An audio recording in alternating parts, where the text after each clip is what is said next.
Bonsoir, bonsoir, bonjour, c'est Congo News 24. Bande Konanga, comme toujours avant de commencer notre émission, nous disons merci à Dieu, nous disons merci à nos chers abonnés qui nous suivent partout dans le monde et en RDC. À la une, chers téléspectateurs, on va parler, il y a état de siège, évacuation en population à Goma, et puis il y a Sangwamawa. Oyo, la mort de Kitenge Yesu. Alors, Togo développons ensemble. Deuxième point, chers téléspectateurs. Boyoka, Oyo FCC Balobi Sissine. Et puis, on va parler encore, il y a Tchani et Katumbi, Oyo Yindi, sur Congolite. Alors, Togo développons ensemble. Troisième point, chers téléspectateurs. Et Yindi d'Assemblée provinciale de Kinshasa. Ngobila bientôt aux arrêts, assemblée saisie par la Cour de cassation. Et Zaya Koyinda, et si Yindi Bande Konanga émission.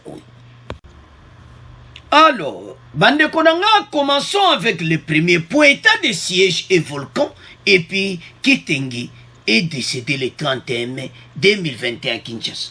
Bande Ko, division en deux. Parlons d'abord, il y a mort, il y a Kitenge Yesu. Bandeko, aza moko oyo ba pilier ya chef de l'État. Azaki nommé au représentant ya Fachi na bordonnance ou esalamaki bandeko nanga na 2019. Mais bandeko situation nouvelle ekoi bandeko totelema. Makambo ya continue lisute ba mort na kati ya présidence. C'était difficile. Comment on a été Fachazo père de Batebele aux alentours. Bande ko l'ennemi est malin. Ayebi comment quoi affaiblir moto.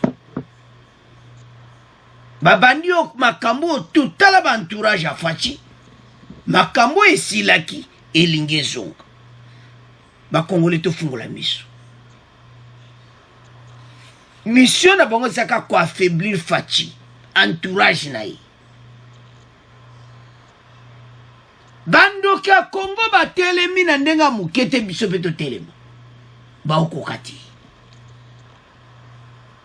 Et ça nul sans effet makamtu bazo sala.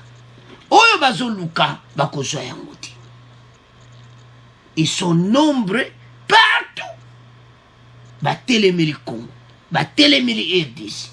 Mboka na biso so luka telema tala makambo eza koya. Tout ça na po na volcan. Na état de siège, Facha alobi c'était un défi. Beaucoup yoka, ndenge Facha alobi. Kitenge Yesu azaba moko oyo, basaki prosa chef de l'État. Bat oyo soki Facha un problème, baye ba vandi ba lobi ma solo qui est propre. Mais tala ndenge to perdre. Mais banquete sanko. Ce n'est pas possible, il ne peut pas mourir comme ça. Kakambala mon péché a chité, bah me met l'hôpital. Donc, si on a que ça clarté, mais awa, toujours le bas clairement oyo, et le bas mis qu'il est décidé. Kitenge Yesu a fait une rechute le dimanche dans la soirée et est décédé ce lundi 31 mai à l'hôpital médecin de nuit à Kinshasa. Les 31, à Nabuto, à Salirechit. Donc je crois bien vers 1h du matin, parce que c'était le dimanche soir, à le Koufi. Donc précisément les 31 déjà. Donc après minuit, dimanche, tout perdu. Après Kakarechit. Ah! Mokilio tozali, bandeko. Moto abu saloma beka kwa za pembene. Mais awa. Nan tozo kene kunati. Tozo lubaki. Makambo to vivre ango. Fatia perdre combien des entourages naï. Ba proche naï. Et puis ba touche ba pili. Batu oyo. Passe. Bandeko. Botala Kitenge Yesu. Makambo asali na union sacrée. Union sacrée, sali dernier de ma solo, l'homme volant, Kitenge Yesu. Ah! mais ezosala pasi parce baza bato oyo soki alobi likambo makambo ezokota kitoko epa faci baaffaire nyonso eza koavance à travers une série d'ordonnances signées par le chef de l'État, Félix Tshisekedi, élu le 7 mars 2019 sur la RTNC, Bandeko, Kitenge Yesu a été nommé au représentant et envoyé spécial du chef de l'État. Tomazaki Mokoyo, Talaka Fachachi au représentant. Yafachi. Tala. Batou baza mur na politique. Basali pena ba talib do ba oume la politique baza entourage à Fachi pour na kuide. Mais de perdre. Les circonstances ne sont pas encore connues. Mais l'autre zoloba banguna Congo te bibino. Boko kati. Notre Dieu Fachi azo croire na Nzambe wana. Victoire est certaine. Mais toujours y en a pour moi. Au maloba fatia le pona goma. Alors, sans plus tarder, to yok extrait oyo. Ya Kitenge Yesu. Bon, to continue mission na biso. Madame, Messieurs, bonjour. Ouvrons par cette triste nouvelle du décès la nuit dernière à Kinshasa de Kitenge Yesu, le haut représentant et envoyé spécial du chef de l'État congolais selon la présidence de la République. Âgé de 76 ans, Kitenge Yesu a également travaillé à l'époque avec feu le président Mobutu Sese Seko. Nous y reviendrons dans nos prochaines éditions d'information. Alors, bande konanga to landi wana, mais toko yali sous la prochaine information, ndenge balobi wana, toko yulande sur radio na biso, toko pesa be information moko exact pour la citation. Mais ça fait mal. Ça ne peut pas continuer comme ça. Bande konanga citation oyo, ezo sala pasi. Parce que entourage a Fachi bakoko kende boete. Mais, ma circonstance, moko, ozo mona peno lebi, oh, non, ce n'est pas possible. Makambo oyo esalamaki ebele na 2019.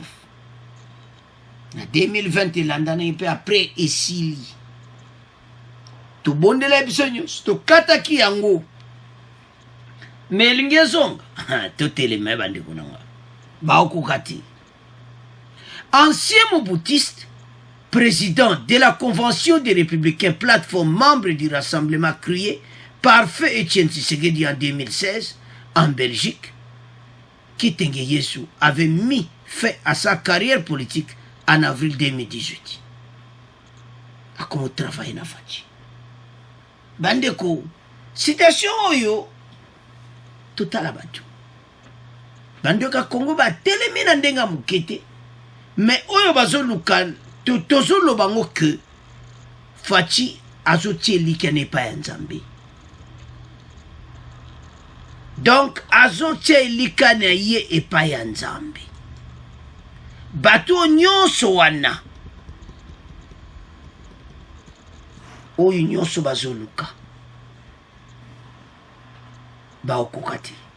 Parce que Nzambe wana zobate la Fachi na ndenga mukete, mais banguna Congo bazotika bisote. Baza toujours tia pression na ndenga mukete.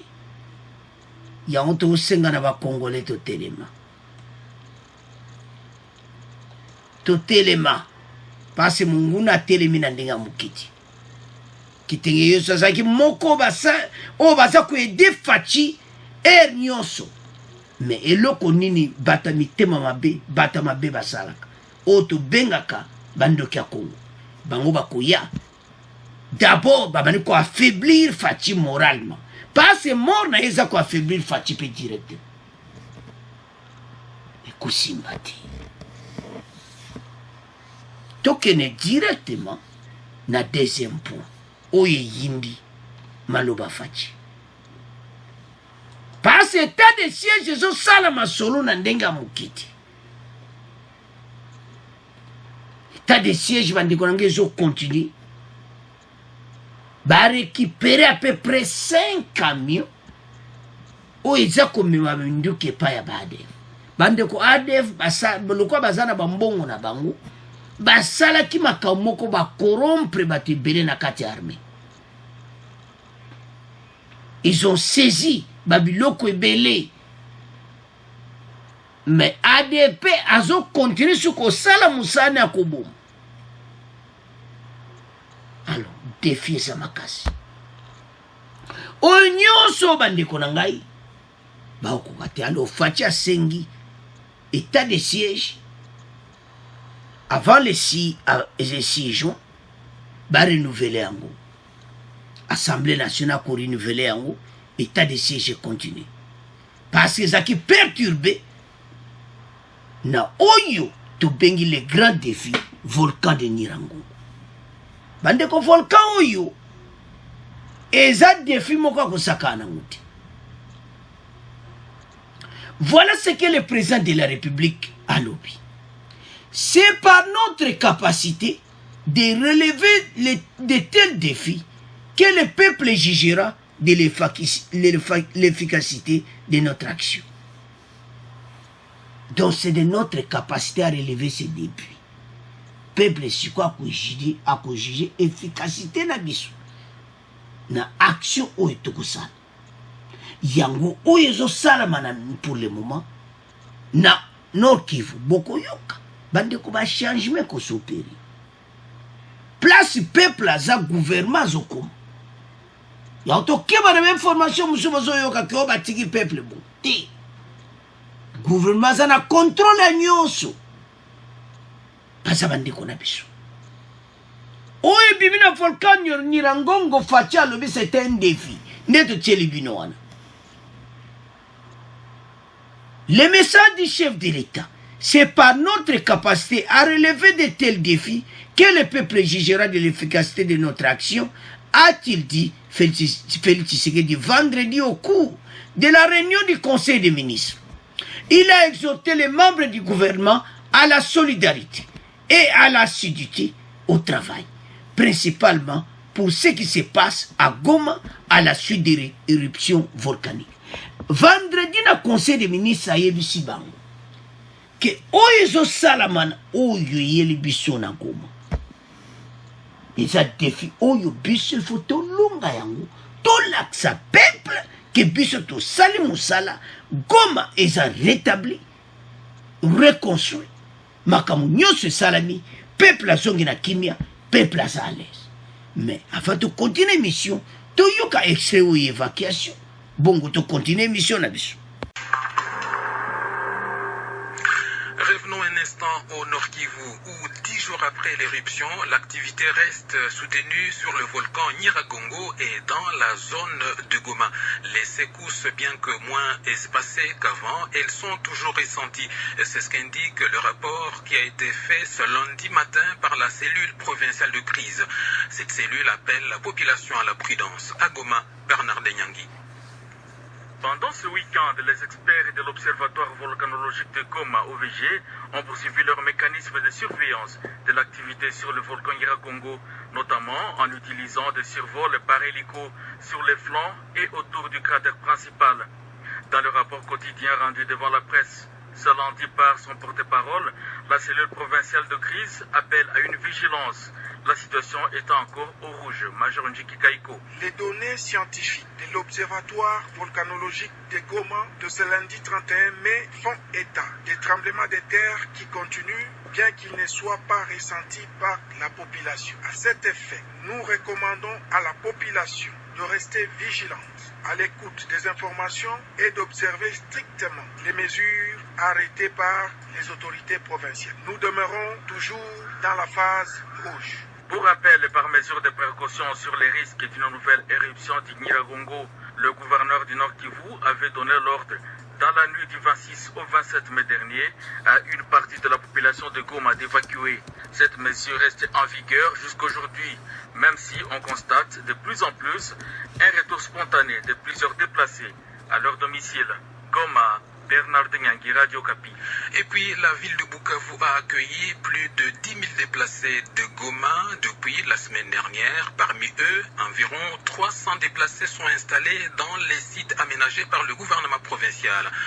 D'autres sont dans des familles d'accueil, d'autres encore ont rejoint leurs familles respectives. Question: quelle est la situation de ces déplacés de Goma? Tentative de réponse avec vous, Emmanuel Elmejo Kabedi, dans ce reportage. Le gouvernement provincial du Sud Kivu s'est mobilisé pour accueillir et orienter les déplacés de Goma dans les sites aménagés pour la circonstance. À ce jour, le site de Ndendere dans la commune d'Ibanda compte au moins 300 déplacés jusqu'au dimanche 30 mai 2021. Le conseil provincial de la jeunesse accueille les déplacés depuis leur arrivée jusque sur le site. Joëlla Sambo, présidente. On a déployé des volontaires sur tout le port. Les déplacés qui sont là, ils sont venus sans, par exemple, les habits. Il y en a, par exemple, par rapport à l'alimentation. C'était prévu 2 fois. Il y a des heures pour cuisiner la nourriture. Donc, il y a aussi les femmes enceintes, il y a les enfants qui doivent être encadrés avec des petits jets. Il y a l'appui psychologique qu'on doit apporter. Ce même dimanche, d'autres déplacés continuent de rejoindre ce site. Cette maman s'est dit heureuse des conditions trouvées sur place. Je suis Goma pour les volcans. Arrivé ici, depuis le port, j'ai vu les gens de la Croix-Rouge et ils nous ont amenés ici. En ce moment, je suis même en train de manger et je vois qu'ils sont bien organisés. On est venu ici parce qu'il y avait les tremblements chez nous. Alors on nous a dit de venir à Bukavu. Vous dormez bien? Oui. Vous mangez bien? Oui. Emmanuel Elmejo Kabedi, Bukavu, Radio Kapi. Allô, bande kodanga tolandi wana. Vous dormez bien? Oui. Bozolia bien? Oui. Toke bana otozoyoka. Gouvernement zana contrôle la nyonso. Bande ko eza makamoko esalami yango fachi alobi eza défi. Ayebisi ba ministre na conseil des ministres ete biso foto longa défi oto laksa peuple a jiji ndeni to salili yango. Be fort nyonso bandeko union sacrée baza ensemble bazobongisa mpo nango parce que quelque part bato moko boye bazosala bencantation na bango contre makambo oyo esalama bien te mais baza na échec tolandi wana badone ezopesa me tozaka na rouge. Donc tout est bien surveillé. Tant que toza na rouge, toza na rouge. Bato ba bouger te. Alors ba acheminer bato na Bukavu, bato baza na ba condition ya kitoko. Yango toke bano tozoyoka. Bo bakeraki na sake baza ko aider bango. Ba mai nde mutu ezaki problème, mais la situation gouvernement za na contrôle ya nyonso. Toyaka na mission pour totier la biso bandeko na biso to comprendre exactement qu'est-ce qui se passe na bas sinistre. Parce que bo opposant na biso na RDC baloba kaka wana ya mabe. Donc opposition ezaka yake mabe na mabe. Non. Totika ba makambo oyo. Toloba ba fait oyo salami. Ba action oyo gouvernement za kosala, ba avancement oyo salami. Mais qu'est-ce qui se passe chez nous? Kakao, kutu bazo sale loko? Non. Totika kozala naïve. Likambo tozo mona kezabo boye, toloba eza bongo. Ba Congolais totelema. Notre pays, Fachi azawa n'a pas bon samboka oyo. FCC bangwana, tozo yana des impôts. Et comment to kabula ma poste Yassini? Oh, tala. Bandi baza somo na émission oyo. Hein? Mais tozo yana pona. Bata FCC baza bata problème. Alors, bandi ko komona ba défi ya boya Goma salami. Comment état de siège na même moment? Comment le chuko perdre moko ba bras droit ya Fachi comme Kitengi Yesu. Ça fait mal.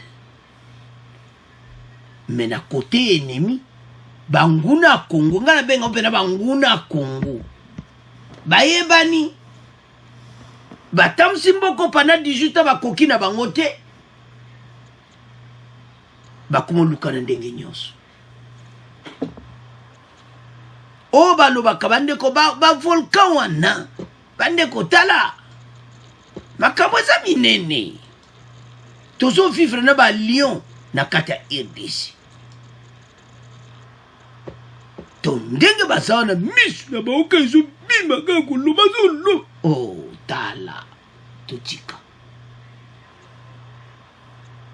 paske mboka na biso ya RDC fatia ye po alongola biso na mabe wana bandi tozaki na kati ya libulu ti badinisa biso na kati ya libulu gouvernement bozomona pe perde baza gouvernement moya on apesi pena évêque patriotique évêque mukuna raison ke baza bapaya baza bakongolais te na makambo basala biso parce que je ne comprends pas ndeko no congolais bosala impunité ya ndenge wana bokomisa congolais lokola nyama pendant 18 ans congolais alobeloko te boza kopeta batu boza kokanga batu donc batu banyokwami na ndenge ya mokili mais lelo efatia ekolongola biso na pasi ya un groupe batu place ozali mona tala makambo nde ezoleka volcan wana eza baataka kosakana onda lofatia bombi te lelo ayekoloba polele ayekoloba clairement il a même dit au conseil des ministres c'est par notre capacité à relever de tels défis que le peuple jugera de l'efficacité de notre action. Fatia yebisi bango na conseil des ministres. Alors, victoire est certaine. État de siège va kolonga. ADF akozala kosuka. Magazo continue bisasa koboma na ye. Mais baza koravi kokanga bango na ndenga mukiti. Bakangina ba assaillant ebele. Ba véhicule na bango bakangi biloko ebele ba ADF. État de siège eza en marche. Alors, tozala bomoko biso nyonso. Fatia yebisi ba ministre vendredi bozala bomoko na kati nyonso sacré. Poto longa défi oyo. O eteleme biso oza ngomba munene poto buka yango. Mais faut en foi. Ya munene nete ofatia zanango. Ete pour réciter ça. Alors, banguna Congo kalate bakoyoka soni. Tutiki premier point na bino, tumoke na deuxième point. Alors, bande konanga deuxième point to division wandu. On va parler de Ntiani et Katumbi d'abord, et puis toye na boyoka oyo FCC balobi sisini. Batoyo na ebite. Bon, to avance. Katumbi Achani, ce projet de loi est une utopie qui ne vise pas Katumbi, mais qui vise l'unité du Congo. Alobi loi oyo Tchani a proposé à Congolais était père et mère congolais.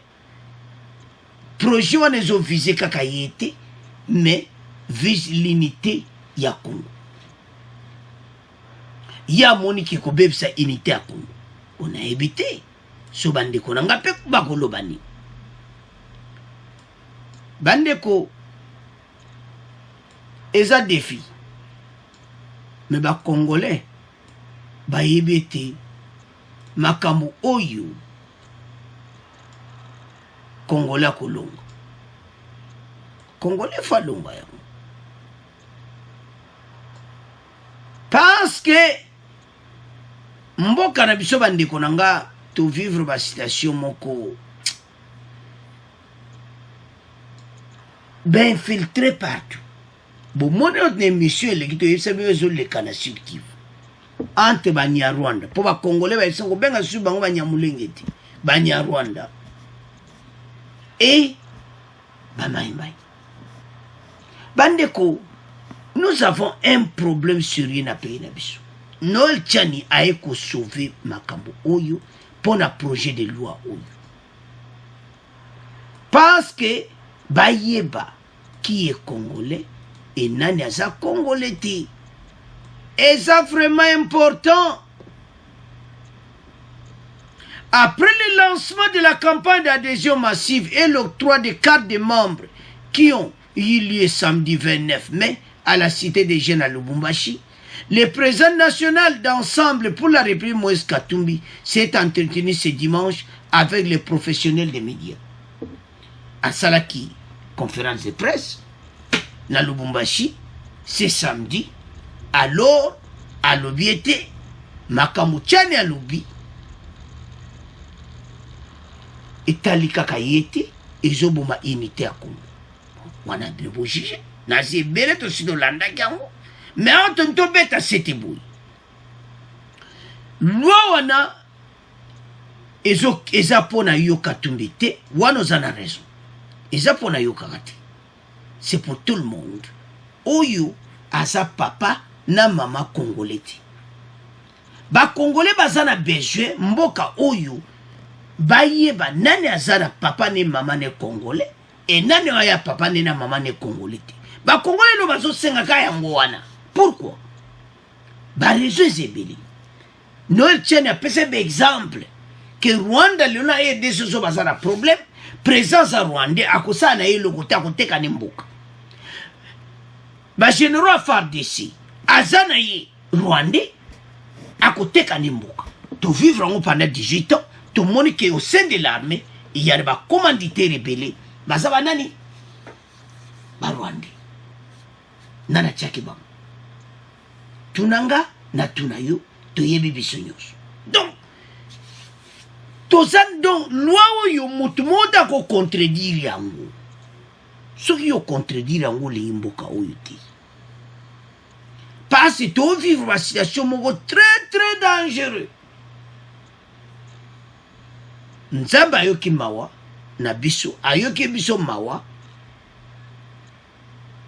Batwa na PPD FCC ba longwe na pouvoir facha ya koti. Soki bango bazalaki tondo zalaka na occupation. Talo ezolekana na Nord Kivu na Sud Kivu. État de siège vrai qu'il n'est pas na Sud Kivu. Onanama basa ba Congolais te bandima basa ba Congolais te. Mabewe za wapi? Pourquoi tout ça là on cache? Alors Katumbi est ça là qui est passé. Parce que il y a un mélange. Et ça n'est pas attaqué métier. Kaka il était ba métier sur la EDC. Et ça là bango passe. Mais ba poste les ébérés kuso. Noël Tchane était clair. Président de la République Bossana. Premier ministre Bossana. Président Assemblée nationale Bossana. Président ya Oya Cour constitutionnelle Bossana. Président ya Sénat Bossana na yo. Na fa de sosa généraux Bossana na yo kutu. Oh ba poste clé à pays Bossana. Mais okoza na yo professeur à université oko tangsa na yo. Okoza ba musana administration. Mais ba poste clé de l'état Bossana yango. Papa nuna maman na yo, il faut pas avoir vrai Congolais à makila. Oh, surtout talibote biso na biso. Ba vrai ba Congolais. Pour te ban na biso. Omona ate. Ezama ndenga mabete, omona kate. So bokutani kabu kana kati ya centre ville kabu. Na ma pays européen kaso to kuta bokutani kabu. Ah. Ndeni ko oh. Otunite kasa Congolais mais déjà so yibi. Toyeba ni biso na biso. Na kulata na biso. Na façon na biso. Nande toza. Nande tokata asuki na biso. Nande tosa. Toyeba ni na biso. Mais bon msuana. Baza na marque na bango. Marque na mopeza ka mystique. Bon. Oyo so bande ko na biso baza ba métier. Wane ça na clair. Azane métier, azane mélange. Donc c'est un problème. Oyo ba Congolais faut comprendre que loi où il fait les capons pour sauver le pays. Interrogé sur le projet de loi initié par Noël Tchani, ancien candidat à la présidentielle de 2018 selon lequel ne peut être candidat président de la République que celui qui est né de père et de mère congolais. Moïse Katumbi affirme que son parti Ensemble pour la République et lui-même se desserront contre tout ce qui divise la nation.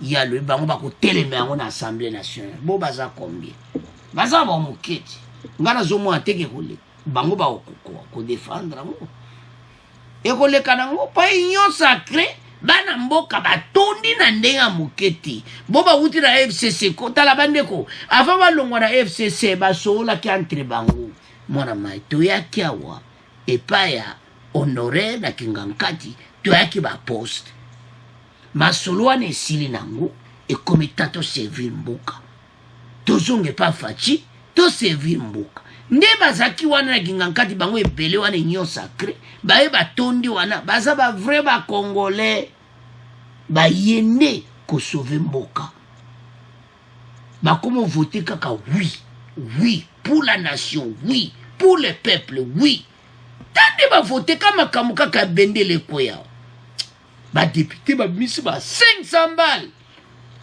député a PPRD à Kala abimiselo 500 akobimisa te parce que bazaki une idéologie moko boye contre Congolais. Alors tu comprends de Moïse Katumbi mais masole kende mususu alors tu tiki pona na bino tu comment que na deuxième partie répartition des postes du bureau de la CENI. Oui pata FCC bande koto qu'est-ce qu'on a point FCC au balobi sur CENI répartition des postes du bureau de la CENI. Le FCC veut des concertations entre forces politiques et sociales concernées avant la tenue de la prochaine plénière. Oh, balobi que bango ba sengi na CENI, le ba ko nommé président CENI, bango ba sengi to solo la to kabula ba poste. Bango ba se rêver. Baso de union sacrée ci vani ne bonga. FCC le mo bazana ba courage moko. Et puis yoka poste ba osenga rapporteur de la CENI. Ba nommé bino rapporteur na CENI. Tabatanga mystique. Bon kama bena donc présent CENI au botier soki bato baza pemé bo kama mukoloka nga prononcer mes élections boyo kaka makambo ebandi. Pas c'est pour na bango. Bazana besoin à pouvoir makambo etikali so boko kufa na bino boko FCC PPRD bazana problème au pouvoir mbongo babenda balara ABC baza bloqué bango baye bazako mona kaka boetango facha kele les États-Unis alobaki ke il faut déboulonner le système dictatorial de Kabila tango facha alobaki aux États-Unis qui a déboulonné Kabila. Bisoto ndima kite belé. Bobudaki lelo tozawa. A déboulonné bango. Mwana ye Etienne Tshisekedi. Azo sala masulu. Et lobinde komoko. Soki babona banso bakende wapi. Alors, CENI bande ko ba réforme ezo salama. Bango balobi bakumo sala ngona nkuku komo. Mais ba réforme union sacrée majorité bazabanane union sacrée ceux qui basali réunion qu'il faut voter boy président CENI makamuto boy yo lobani bozala kana marque wana. Avançons à la suite des débats qui sont en cours à l'Assemblée nationale concernant la proposition de la loi organique portant modification et complétant la loi organique en vigueur sur l'organisation et fonctionnement de la CENI. Le Front commun pour le Congo du président honoré de la RDC Joseph Kabila a demandé dans une déclaration rendue publique ce samedi 29 mai 2021 à l'Assemblée nationale de convoquer les concertations entre forces politiques et sociales concernées. Ande koboyoka. Oyo bango basengi. Entre les forces politiques concernées. Donc à sengi, bango basengi penda. Totala bato ya bandeko na ngai. Totelema pona mboka. Banguna batelemi na ndenga mukete, mais biso pe totelema. Po bakoka biso te. bango bazosenga ete na poste wana seni ler makambo ezosalama bayokana ndenge nini yango ekotambola. Ntango bango batambwisaki le yena nanga kaka so basoli basali masolo nanga aodirige ese babengaki IDPS babengaki baparti mosusu bafanda tosolola mpo na seni botika bajeko bandeko totelema union sacré bazobongisa présence seni nani akozala eyebanike mutu akobima akozala wana akotravaille pour l'intérêt du peuple. Présence seni ambalo eza baprésent bino balekaleka wana ti o ngoi mulunda o boye na boye o kone nanga bo wana te o ambala oyo mutu moko intègre aza na parti priti aza na susi ya mboka azotala nani oyo bakotia nani akotambusa mboka ntango bazovote makambo ya solo bavote mutu abimi selon élection. Pas de tricherie. Pas ce hebanamo. Que union sacré mutu bakobima na bango. Eza no makambo ya tricherie te eza ne makambo misala. Da 2 ans ya pamba. Kotala nano ofati asali. Bandeko tondima nano.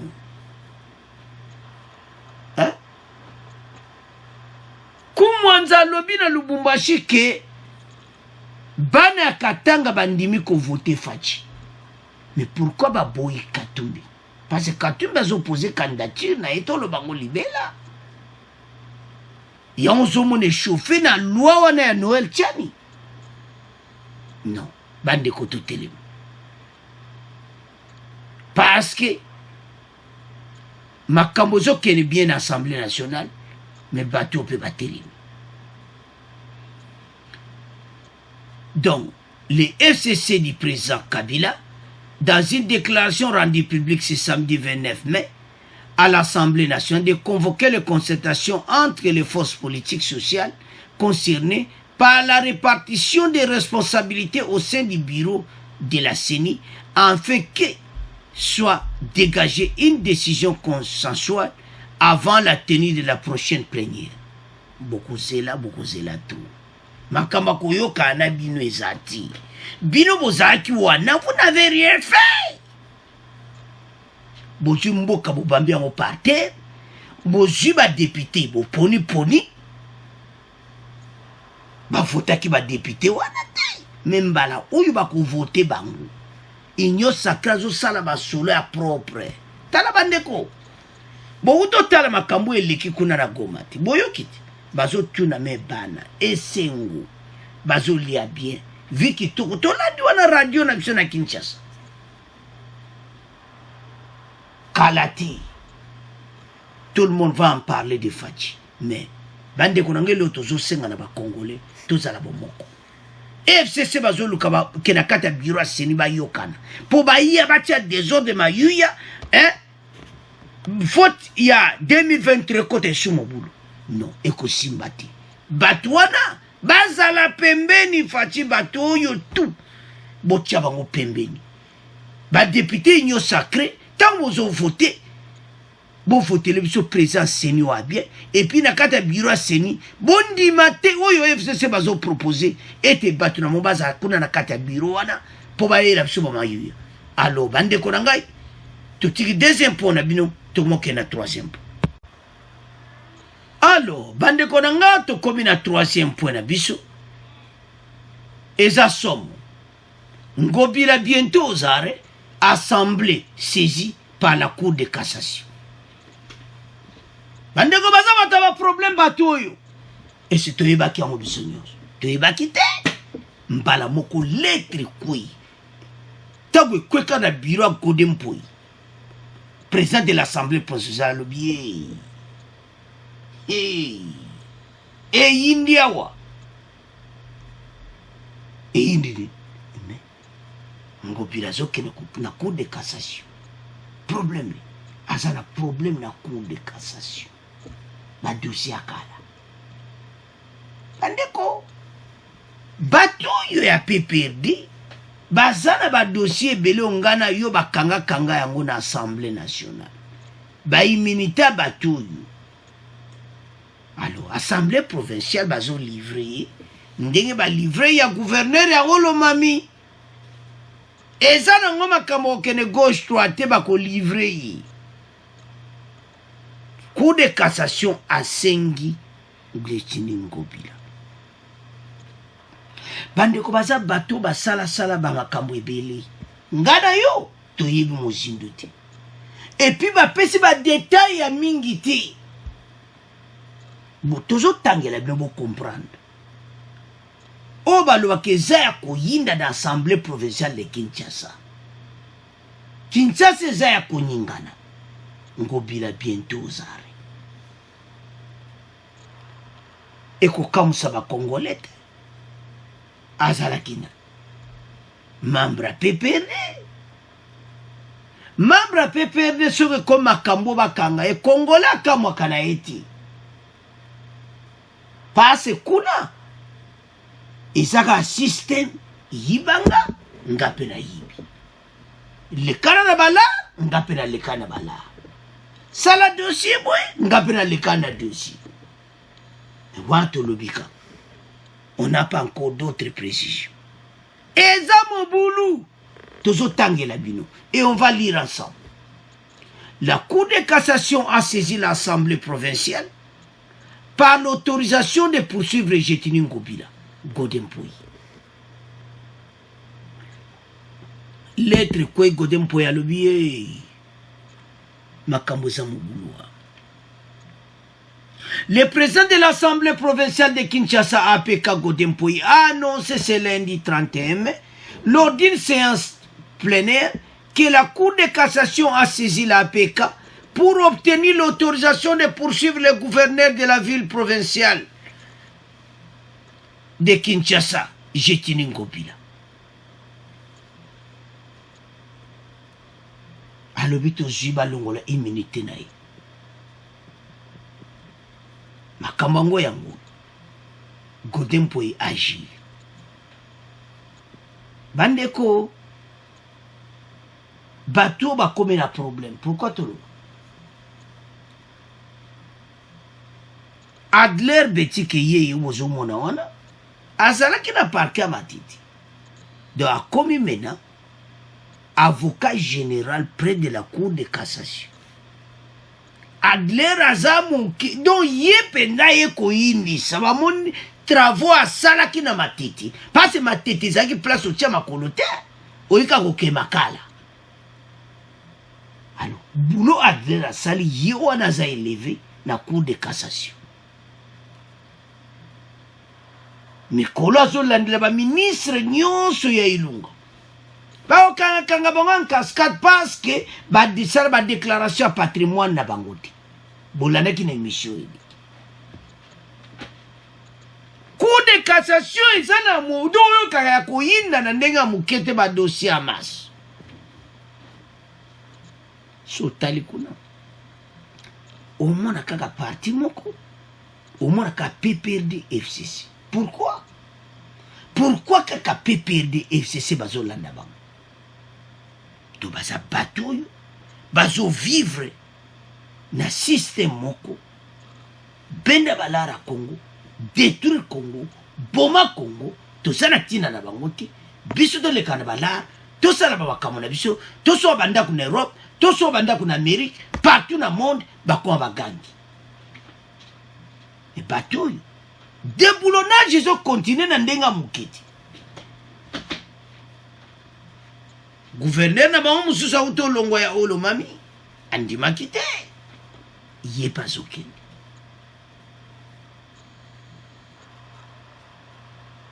Donc Ngobila pena parce que situation eza mobulu bandeko nanga. Avançons. En croire le président de la PK sans donner trop de détails sur le fond de l'affaire, un dossier oppose le Conseil d'État à l'hôtel de ville de Kinshasa depuis un temps. Vous comprenez, gars? Un dossier oppose le Conseil d'État à l'hôtel de ville de Kinshasa depuis un temps. Dossier ni. Et ça m'a comme un bon côté. Attends, vous m'avez dit, toi, mikete. Dossier nini. Il y a ça, il m'a cassé le crime. Bango gaga crime économique. Bango. Yako sakanate. Numéro 1, crime économique. On n'a pas donné beaucoup de détails sur le fond de l'affaire. Un dossier oppose le Conseil d'État à l'hôtel de ville de Kinshasa depuis un temps. Nous avons été saisis par la Cour de cassation, venus solliciter l'autorisation de poursuites contre le gouverneur de la ville de Kinshasa dans un dossier opposant le Conseil d'État à l'hôtel de ville de Kinshasa, a-t-il dit du haut de l'hémicycle de l'Assemblée provinciale Godé Mboui. Batomo Bimba Baliwana Vina Bango et Sakaki Azala na ba million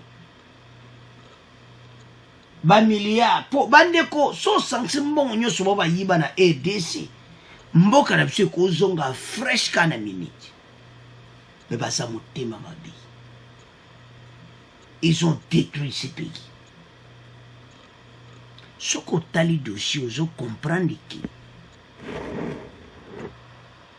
Ataba ebisioti parce que ngape na zotanga de bino botanga. Moi je vais lire encore.